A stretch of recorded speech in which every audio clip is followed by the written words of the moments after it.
The watch was heavier than it looked. Not physically, at least not at first. When my daughter handed it to me on my birthday, it felt like any other metal watch. Smooth band, clean face, slightly old-fashioned.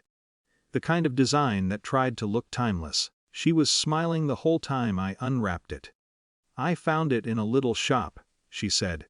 "The guy said it was vintage." I remember turning it over in my hand, pretending to study it like people do with expensive things.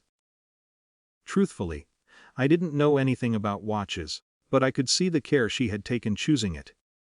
It mattered to her. That was enough. So I put it on immediately. She watched my wrist like a small child waiting to see if the gift fit.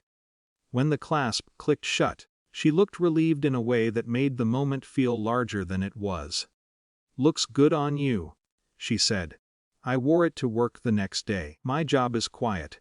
An administrative office in a logistics company, rows of desks, humming computers, people who know each other well enough to share lunch, but not well enough to talk about much else. New things rarely go unnoticed there. By mid-morning someone had already pointed at my wrist. "New watch." I nodded, gave the short version. "Birthday gift. My daughter found it while traveling." It passed through a few casual conversations that way. Nothing unusual. Until Carl saw it. Carl worked 2 desks over from me. Quiet man. Late 50s. Former military, though he didn't talk about it much unless someone asked directly. He noticed the watch when I reached for a folder. His eyes paused.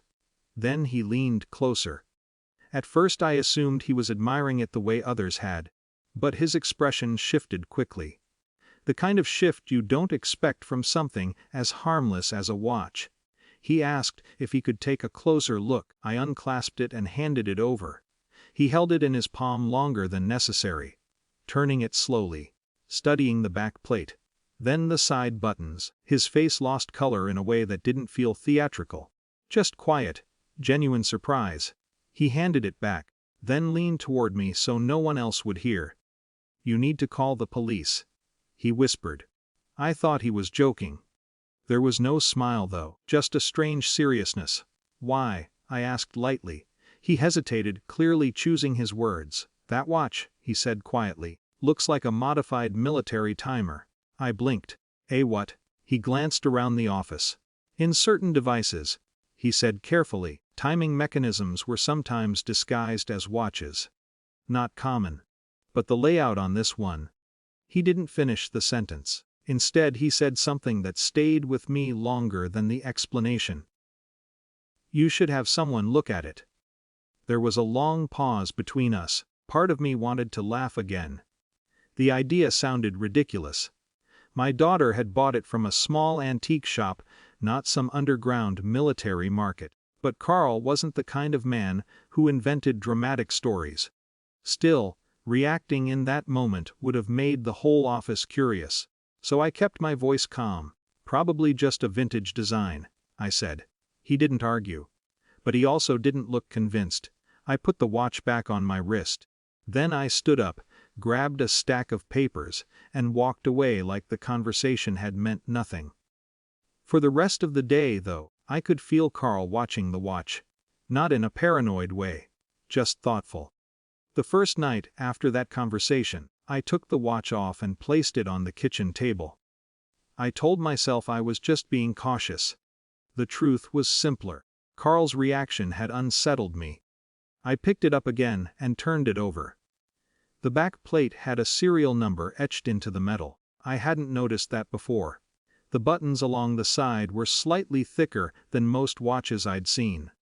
Still, none of it proved anything. I searched the brand name online. Almost nothing came up. A few scattered forum posts about obscure mechanical models, one mention of military surplus components. But the thread ended without explanation. I closed the laptop. The next morning, I wore the watch again, not out of confidence. Out of stubbornness. 3 days passed, life moved normally, work deadlines, traffic, dinner conversations. Carl never brought the subject up again. I began to convince myself I had overthought the entire thing. Then the police arrived. They didn't come with sirens or urgency. Just two officers walking calmly into the office around mid-afternoon. At first, no one noticed, until they asked for me by name. The room went quiet in the way offices do when something unusual happens. I stood up slowly. The older officer spoke first. "We received a report regarding a watch you may be wearing," he said evenly. For a moment I felt the strange sensation of time folding in on itself. "Carl." He must have called them after realizing I hadn't. I lifted my wrist slightly. "This one." The officer nodded. "If you don't mind," he said, "would like to take a closer look." I unclasped it again. The younger officer placed it carefully inside a small evidence bag. They weren't treating it like a bomb squad situation. But they weren't casual either. "We're not saying there's anything active here," the older officer explained, "but the design matches certain timing mechanisms used in older military equipment." Around the office, people had stopped pretending to work. Carl remained seated at his desk, looking down at his paperwork. He didn't look proud, just relieved. The officers asked a few questions: where the watch came from when I received it, whether I knew anything about its origin. I answered honestly: birthday gift. Small shop overseas. That was all I knew. After a few minutes, the older officer closed the evidence bag. "We'll need to keep this for examination," he said. I nodded. No one accused me of anything. No one treated me like a suspect. But the shift in control was unmistakable. What had been a quiet personal question days earlier was now an official matter. The watch left the building in a sealed bag. The office slowly returned to its normal rhythm. Carl walked over later that afternoon. He didn't say, "I told you so." He didn't apologize either. He simply rested his hand lightly on my desk. "Sometimes old equipment ends up in strange places," he said. I nodded. "I should have listened sooner." He shrugged. "You listened eventually." A week later, the police called. The watch, they explained, contained a rare timing module that had once been used as part of modified explosive devices decades earlier. By itself, it was harmless, but restricted equipment. Someone had removed it from its original context long ago and turned it into a functioning watch. Probably as a curiosity. Possibly without understanding what it once was. The watch wouldn't be returned. And that was the end of the official investigation. When I told my daughter, she looked devastated. "I didn't know," she kept saying. I believed her, completely. We sat together at the kitchen table where the watch had rested a week earlier. "It was still a good gift," I told her. She looked confused. "How?" "Because it reminded me how much you care." The object itself had never mattered that much.